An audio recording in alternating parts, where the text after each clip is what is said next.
어제 윤석열 대통령 그 대국민 담화부터 다시 한번 좀 들여다볼게요. 51분, 꽤 긴 시간 동안 보니까 분량이 상당히 많았어요. 뭐 14,000자 정도 됐다고 하던데 브리핑룸에서 기자들은 배석하지 않고 이제 이관섭 비서실장 등을 비롯한 이제 대통령실 참모들과 함께했다고 하더라고요. 주요 내용을 다시 한번 좀 짚어보면 어떤 내용이 있었을까요? 하기 전부터도 가장 주목을 많이 받았던 거는 의대 정원 2,000명에 대한 조정이 있을 것이냐, 그 여지를 보여줄 거냐, 이 부분이 가장 주목이 됐었거든요. 네. 그래서 이제 그 내용이 또 실제로 윤석열 대통령이 가장 많이 언급한 내용이기도 합니다. 일단 표현들을 보면은 이제 입학 정원 2,000명에 대해서는 줄이려면 확실한 과학적 근거를 가지고 통일된 안을 정부에 제시해야 된다. 이렇게 언급한 게 가장 중요한 메시지거든요. 네. 근데 다만 문제는 뭐냐면은 이 표현만 보면은 이제 안을 가지고 오라라는 얘기니까 일종의 조정 가능성을 보여주는 의미잖아요.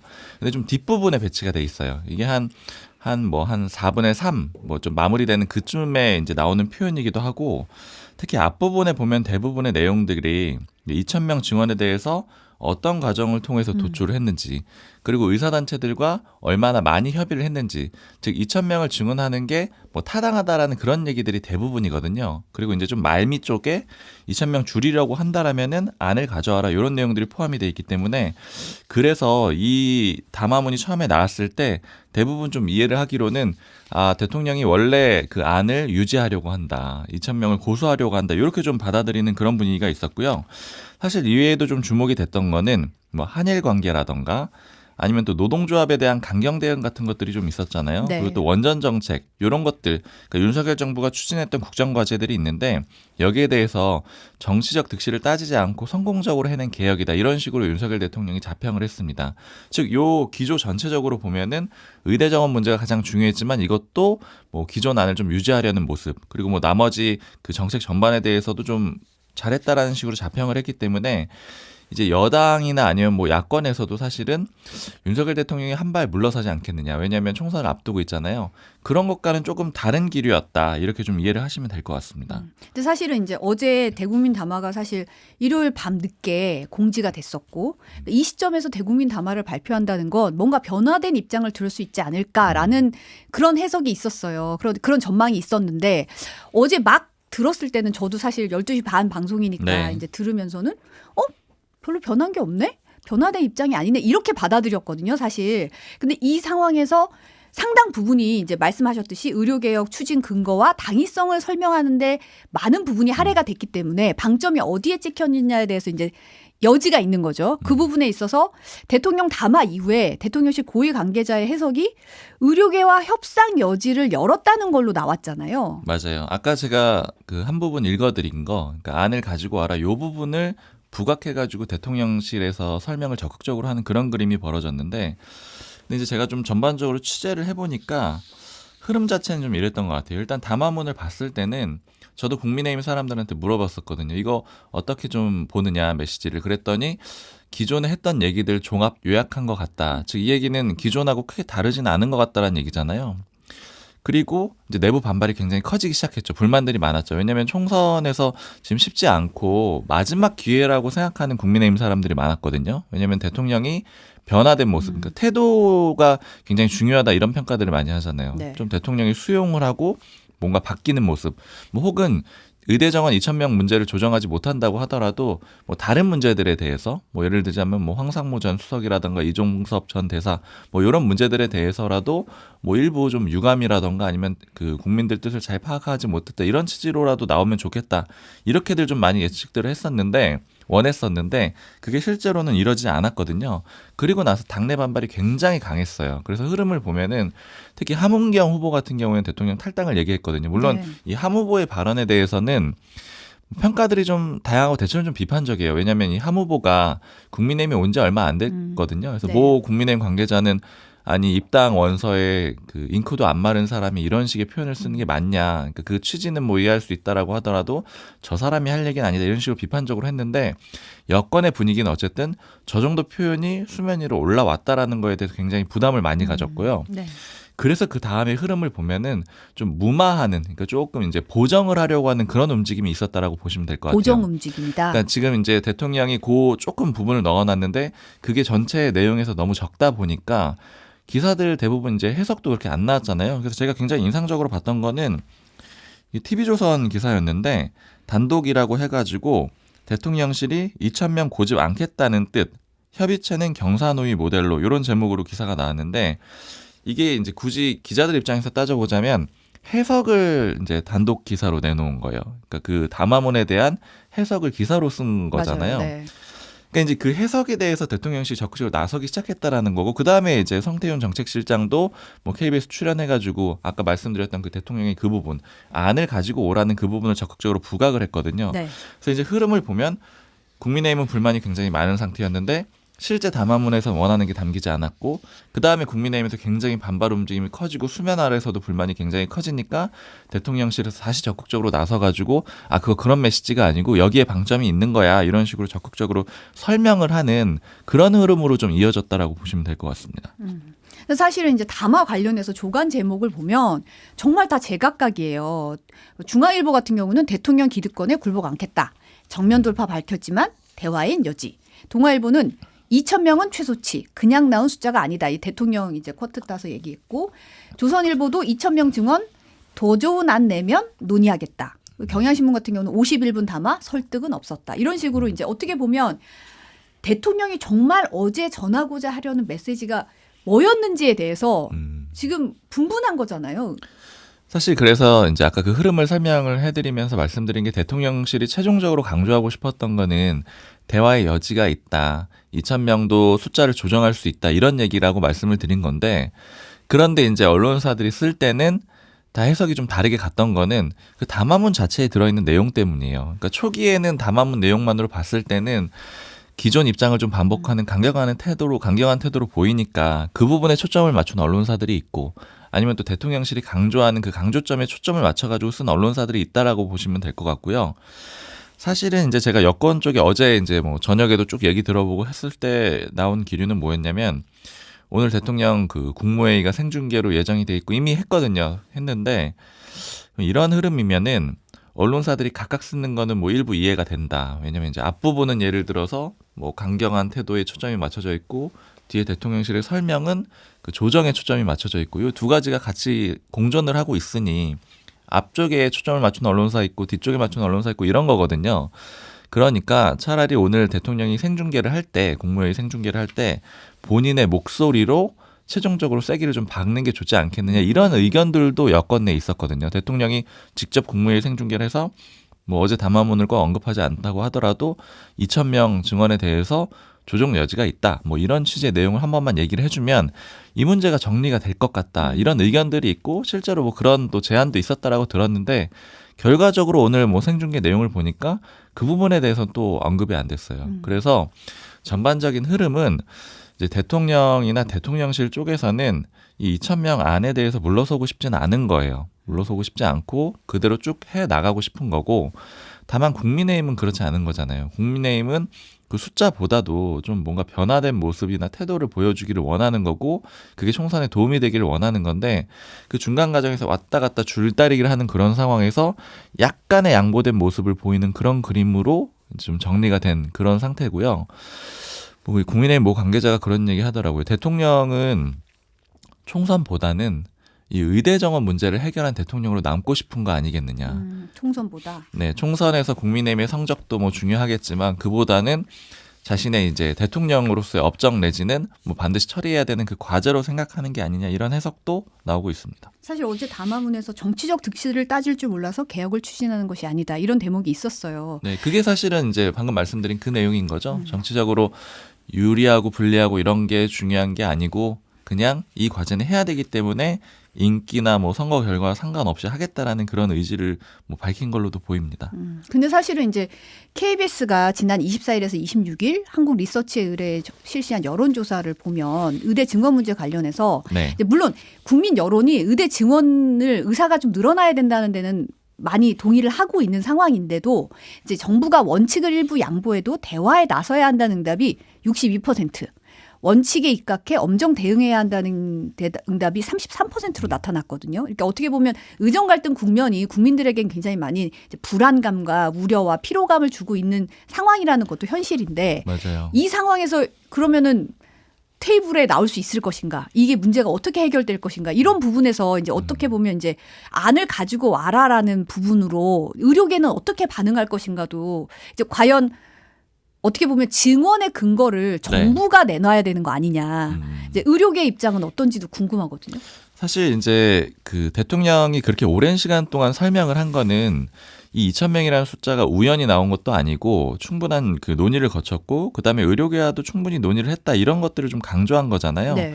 그러니까 그러다 보니까 결국에는 이제 더 이상 우리는 할 게 없는 거고 그 용산 입장에서는요. 그럼 이제 앞으로는 의료계가 그 안을 가지고 와라 이렇게 좀 얘기를 하고 있는 상태고요. 사실 지금 의료계는 조금 싸늘한 분위기라고 할까요? 그러니까 아직 뭐 특별히 요걸 가지고 뭐 바뀐 게 없다라는 그런 입장인 거고, 그리고 입장 차이가 근본적으로 너무 커요. 그러니까 어제 이제 용산에서 대통령실에서 설명을 하는 내용들 보면은 꼭 2,000명 아니더라도 예를 들어 뭐 1,700명 이렇게 바꾼다고 하더라도 그거에 대한 근거가 있어야지 바꿀 수 있다 이렇게 설명을 했는데, 이런 것들이 좀 은연중에 암시하는 거는 몇백 명 정도의 조정 수준을 암시하는 걸로 보이거든요. 뭐 1,500이나 1,700 이런 것들이요.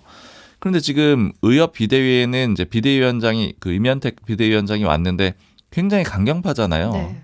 그냥 원점 재조정 수준이 아니고 줄여야 된다라는 입장이거든요. 그 비대위원장 같은 그 의협 회장 같은 경우에는요.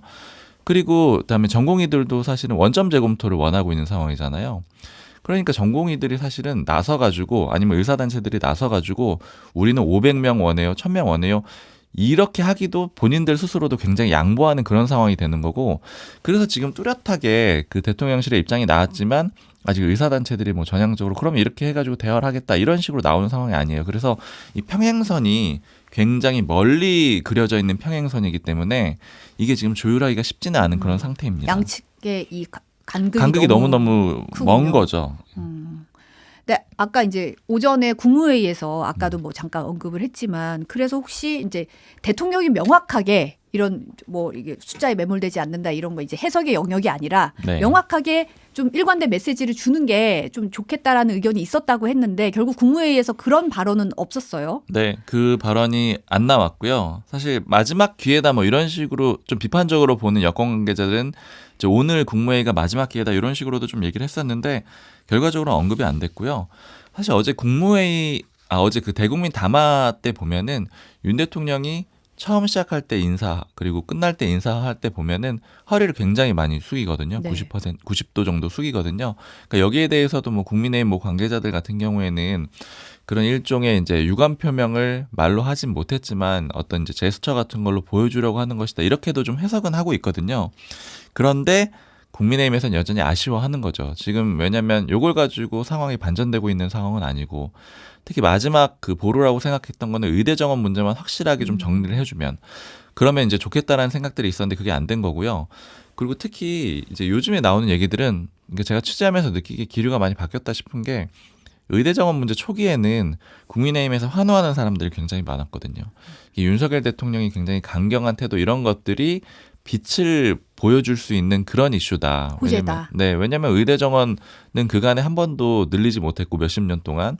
그리고 이 문제는 쉽게 하기가 좀 어려운 문제이긴 해요. 왜냐면 하게 됐을 때 의사들의 반발이 커지고 지금과 같은 상황을 맞게 될 수가 있거든요. 왜냐면 이게 장기화가 되면 국민들 입장에서는 불안할 수밖에 없는 거잖아요. 그러니까 이걸 이겨낼 수 있는 사람은 윤 대통령밖에 없다라고 그렇게 내부 평가들이 있었는데 결과적으로는 상황이 안 좋아지고 지금 의석수 전망이 안 좋아지고 이러다 보니까 급격하게 좀 돌아서는 그런 국면도 좀 있습니다.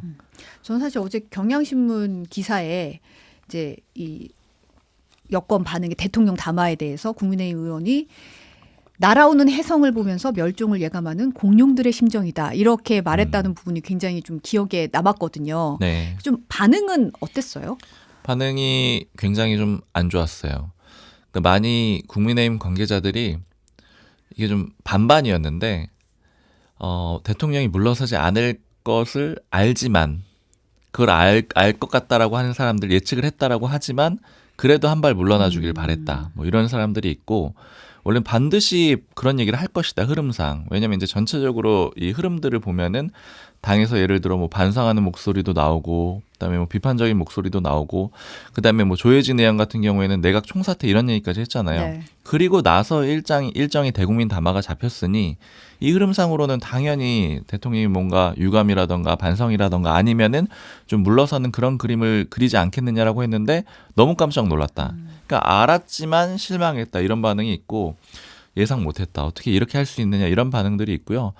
그 반응들이 좀 제일 많았어요. 아까도 말씀드렸지만 대통령이 더 이상은 이제 총선에 대해서는 관심이 없는 게 아니냐. 그리고 좀 암울한 전망들이 슬슬 나오기 시작하는데 어떤 것들이냐면, 만약에 100석 초반이라던가, 그러니까 국민의힘 전체 의석수가 아니면 뭐 그 아래로 내려간다라거나 이렇게 되면은 한동훈 위원장의 향후 거치도 굉장히 어려워진다라는 거, 그런 얘기들이 이미 나오기 시작을 하고, 그 다음에 그런 의석수가 나오게 되면은 지금 함은경 후보가 대통령 탈당을 얘기를 했지만 그건 지방선거 앞두고 후보들이 더 적극적으로 나설 가능성이 있다라는 거예요. 의석수가 그렇게 빠지게 되면은요.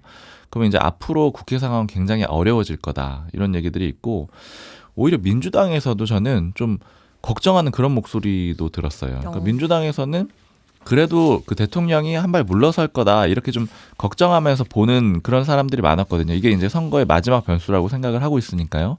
근데 생각보다 너무 강경하게 나오니까, 아니 앞으로 국회 운영이 어떻게 되려나. 그러니까 그 당의 어떤 뭐 이익 이런 걸 좀 떠나서 앞으로 국회 운영이 너무 심각해질 수 있겠다. 대립구도도 생길 수 있고, 그다음에 뭐 여러 가지 이제 그 아주 좀 하여튼 극단적인 상황들이 펼쳐질 수가 있으니까 이런 거에 대한 우려들이 전반적으로 좀 국회에서 나오고 있어요. 사실 함은경 그 국민의힘 마포울 후보는 오늘 아침 라디오에서는 탈당 요구 너무 성급하게 내질렀다. 그래서 발언을 철회했긴 했어요. 맞아요.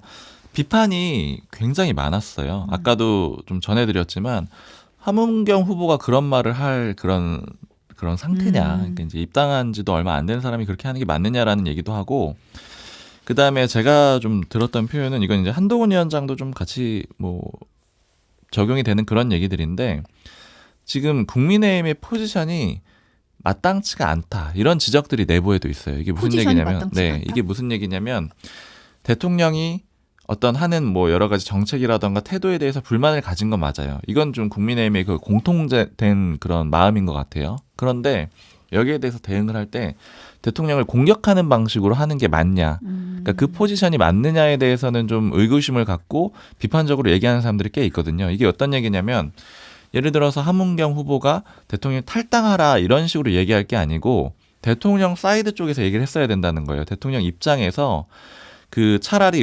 의사단체를 향해 가지고 얼마를 원하는 거냐. 그럼 그걸 가지고 오면 우리가 당이 대통령에 가서 조정을 해오겠다. 그러니까 이 조정이라는 그 궁극적인 목표는 같다고 하더라도 대통령을 공격하면서 하는 게 맞냐, 아니면 의사단체를 공격하면서 하는 게 맞냐, 이렇게 봤을 때는 의사단체를 하면서 하는 게 맞지 않느냐 이런 비판들이 있거든요. 그리고 지금 함 후보의 표현은 너무 강하다 이런 얘기들은 뭐 공개적으로도 홍준표 대구시장이라던가 이 반발도 있는 상태고요. 그러다 보니까 이제 함 후보도 한 발 물러서 가지고 이렇게 좀 철회하는 발언을 한 걸로 보입니다. 한동훈 국민의힘 총괄선대위원장이 어제 공식 선거운동 들어서 처음으로 부산 경남 낙동강 벨트를 찾았어요. 근데 이 지원 유세 도중에 했던 말들이 좀 주목을 지금 받고 있는데, 정부가 여러분 눈높이에 부족한 것은 있을 것이다. 그렇지만 그 책임이 저한테 있지는 않지 않느냐라고 했어요. 약간 이 거리 두는 모습이 좀 보이는데, 그러면서 또 지원 유세 중에 이런 얘기도 했거든요. 저를 이대로 사라지게 두실 거냐? 라는 말도 했더라고요. 네, 이게 이제 전략적으로 보면 한동훈 위원장 인물론으로 가는 거잖아요. 국민의힘에 대한 지지라던가 아니면 윤석열 정부에 대한 지지가 높지 않은 상황에서 자신의 이제 개인기 아니면 인물론으로 돌파를 좀 해보겠다라는 거고, 그 와중에 지금 이렇게 지지율이 낮은 이유가 윤석열 정부에 대한 비판적인 국민들의 태도니까 거기에 대한 책임도 나에게 있지 않다. 이제 나는 좀 분리해서 봐달라. 그리고 나를 앞으로 계속 보기 위해서는 국민의힘을 좀 지지해달라. 이런 쪽의 표현인 건데요. 이것도 내부에 다 비판적인 얘기들이 있습니다. 일단 첫 번째로는 한동훈 위원장이 윤석열 정부와 어떤 아무 관계가 없는 인물이냐. 그러니까 여기에 대한 반론이 내부에서도 있어요. 뭐 국민의힘의 모 관계자 어제 저한테 하는 얘기가, 아니 법무부 인사정보관리단에서 인사검증을 하는 그런 시도를 했는데 이번 정부에 들어서, 원래는 이제 다른 쪽에서 했었잖아요. 그때 법무부 장관이 한동훈 장관인데 여러 가지 그 장관 후보자들의 문제 같은 것들이 불거진 적이 있었고 그런 문제에 대해서 한동훈 그 위원장이 완전히 뭐 분리해서 볼 수가 있는 거냐 이런 비판도 있고요. 그다음에 윤석열 대통령하고 한동훈 위원장은 기본적으로 분리해서 볼 수가 없고 내각의 같은 구성원이었잖아요. 그러니까 이제 그런 점에 대한 불만들이 좀 나오고 있는 상태입니다. 그래서 아까 제가 말씀드린 그런 얘기들이 있는 거예요. 그러니까 윤석열 대통령하고 같이 가면서 조정하고 타협하는 그림을 그려야지 전통적인 지지층들이 이탈을 안 하는데 여기서 싸우는 그림으로 가게 됐을 때 오히려 불리하다는 거예요. 아까 함은경 후보 얘기를 해드릴 때도 마찬가지로 윤석열 대통령 사이드에서 비판적으로 접근할 수 있다라는 거죠. 그러니까 뭐 의사단체 문제든 무엇이든 윤 대통령이랑 같이 가면서 가야지. 근데 이걸 하지 않을 경우에 나타나는 문제는 뭐냐면 여당하고 용산을 완전히 분리해버리게 되면은 그렇게 되면 여당 프리미엄을 적극적으로 활용을 못 한다는 거예요. 그러니까 예를 들어서 지금 대통령이 내놓은 민생 토론을 하면서 내놓은 여러 가지 정책들 이것들도 일부는 분명히 긍정적으로 활용할 것들이 있는데 국민의힘 입장에서요. 그런데 완전히 분리되는 사람. 나는 저긴 책임도 없고 나는 상관도 없는 사람이고 이런 식으로 접근했을 때는 기존에 가지고 있던 여당 프리미엄 하나도 못 쓰게 되는 거거든요. 그러니까 그런 거에 대한 우려들이 좀 있어요. 지금 사실 아까도 잠깐 얘기가 나왔지만 뭐 조혜진 후보라든지 정운천 후보라든지 대통령의 사과 공개적으로 촉구하는 분위기도 있었고 이제 이 담화가 하나의 마지막 변수가 될 거라는 기대가 좀 있었는데 네. 사실은 지금은 어때요? 이 위기감이 국민의힘 내부의 분위기가 실망감이 굉장히 크고 사실 제가 취재를 뭐 국민의힘 쪽도 오래 하고 그래서 이제 사람들 많이 아는데 굉장히 좀 그 우울하다고 할까요? 침울하다고 할까요? 굉장히 좀 다운돼 있는 그런 분위기들이 굉장히 많고요. 그래서 모 관계자는 이런 표현 하더라고요. 자꾸 그 스포츠 경기라고 치면은 점수차가 많이 났을 때, 이랬을 때 전광판을 보고 시간을 보면은 잘 못 뛰게 되지 않느냐. 그래서 이제 시간을 안 보고 그냥 꾸준히 완주한다라는 생각으로 남은 총선을 좀 기간을 뛰어야 되겠다. 이런 식으로 좀 이렇게 좀 마음을 다잡는 그런 분위기도 있고 그리고 좀 긍정적으로 볼 여지 없느냐 이렇게 물어보면은 그래도 뭐 일부 여권 관계자들 하는 얘기는 지금 솔직히 굉장히 잘 되기는 쉽지는 않다. 그러니까 이기거나 뭐 일당이 되거나 이러기는 좀 어려운 것 같다. 그리고 기간도 얼마 안 남았고 변수도 많지 않다. 그런데 다만 기대하는 바는 국민들이 완전히 일방적으로 선택을 하진 않을 것 같다. 그러니까 마지막으로 총선이 다가갈수록 조정되는 효과가 있을 거다. 그래서 일부 균형을 좀 맞춰주게 되면은 그래도 뭐 120석, 130석 정도 가능하지 않겠느냐. 그렇게 되면은 한동훈 위원장도 향후에 다시 뛸 수 있는 그런 기회가 된다. 그러니까 지난번 총선보다는 좀 많아야지 한동훈 위원장한테 기대가 된다, 그 기회가 있다라고 보거든요. 그러니까 그런 기대들을 하는 사람들은 좀 있는데 전반적으로는 좀 분위기가 안 좋게 보고 있어요. 이재명 더불어민주당 대표가 오늘 대장동 재판에 출석했어요. 국가 운명이 달린 선거에 제1야당 대표로서 선거에 집중하지 못하는 상황이 안타깝다고 밝혔는데요. 어제 대통령 담화에 대해서도 이제 좀 입장이 있었죠. 네. 아직도 여전히 심각하게 생각하지 않는 것 같더라 이렇게 비판을 했고요. 또 다시 한번 정권 심판론을 또 부각을 했습니다. 엄하게 한번 심판해주면 좋겠다 이렇게 얘기를 했습니다.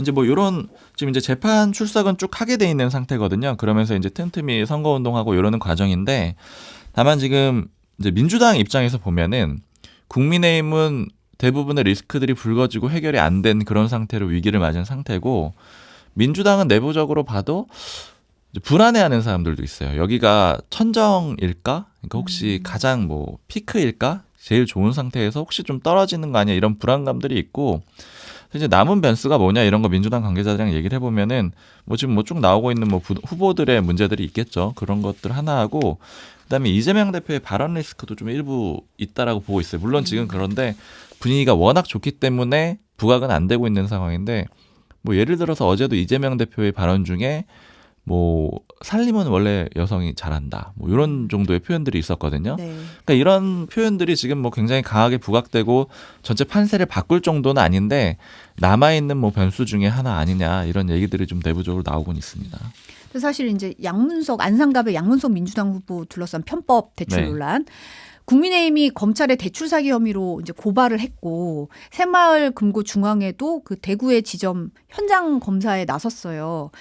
어떻게 되는 겁니까? 분위기가. 그러니까 양문석 후보는 이 문제를 그러니까 11억을 대출을 받아가지고 딸 명의로 대출을 받아가지고 그 돈을 쓴 게, 그러니까 집 사는데 쓴 게, 그러니까 사업 명목으로 빌려서 집 사는데 쓴 게 편법이다 이렇게 표현을 하고 있잖아요. 네. 근데 이게 문제는 불법이냐 아니냐로 지금 가는 문제거든요. 그러니까 지금 새마을금고 쪽에서는 그걸 이렇게 대출해주고 나서 그 딸이 뭐 사업비 명목으로 뭐 5억 원 정도 쓴 것도 뭐 증빙 자료를 보냈기 때문에 자신들은 당연히 이거는 사업 목적으로 썼다라고 생각을 했는데 그게 아닐 수도 있는 거잖아요. 그리고 이런 것들이 확인이 되면은 불법이 될 수가 있는 거거든요. 그러니까 지금 이 지점을 가지고 뭐 새마을금고 중앙의 그런 검사라든가 이런 것들을 좀 주목을 해서 보셔야 될 것 같아요. 편법하고 뭐 편법을 했더라고 하더라도 그것도 국민 감정이 당연히 안 좋을 수밖에 없는데 이게 이제 불법이라고 하면 또 상황이 달라질 수가 있는 거거든요. 공세가 더 강해질 수가 있고요. 지금 이 아까 이제 남은 리스크 말씀을 드렸는데 사실 뭐 이재명 대표의 발언 같은 것들은 비교적 좀 사소한 뭐 그걸 평가하기는 좀 애매하지만 큰 흐름을 주지는 않고 있는데 민주당에서 제일 걱정한 거는 양문석 후보 리스크예요. 그러니까 이게 지금 처음부터 여러 가지 문제가 불거진 후보잖아요. 그러니까 공천 과정에서도 그랬고 그리고 이전에도 뭐 수박 발언 같은 거 해서 이미 당에서 징계받은 바도 있었고요. 그리고 또 노무현 전 대통령에 대해서 뭐 과한 표현들을 써가지고 비판을 받은 적도 있었고 사실은 이런 과정들의 지도부 내에서도 반발 여론이 만만치 않았어요. 제가 취재를 해봤을 때는 양문석 후보 하면 안 된다라고 하는 그 친명계 내부의 지도부 인사들도 꽤 많았거든요. 근데 이 문제가 또 터지니까 지금 굉장히 좀 곤란해하고 있는 상황인데요.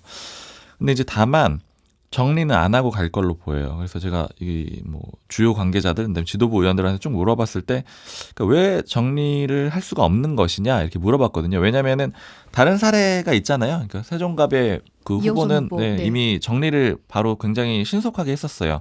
그건 언론의 보도가 나오기도 전에 스스로 당에서 먼저 정리를 했었는데, 그럼 왜 양 후보는 못하느냐 이렇게 물어보니까 크게 두 가지 이유를 들더라고요. 일단 첫 번째는 이걸 만약에 정리를 한다고 하면은 이 리스크가 끝나는 것이냐 이렇게 오히려 모 지도부 의원이 물어보더라고요. 오히려 민주당이 인정을 한 꼴이 되니까 국민의힘에서 그걸 근거로 해가지고 더 공격을 하지 않겠느냐. 그러니까 사실 요거는 예전에 돌이켜 보면은 용산에서 김건희 여사 문제에 대해서 뭐 사과를 하느냐 마느냐라고 할 때 비슷한 논리가 좀 있었어요. 이거를 사과를 하면 여사가 사과를 하면 끝나냐.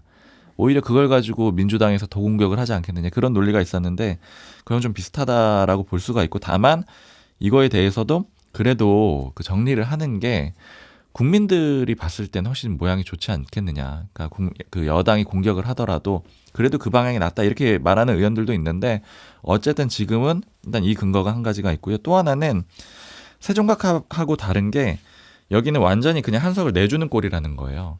그러니까 뭐 관계자 표현은 이렇게 하더라고요.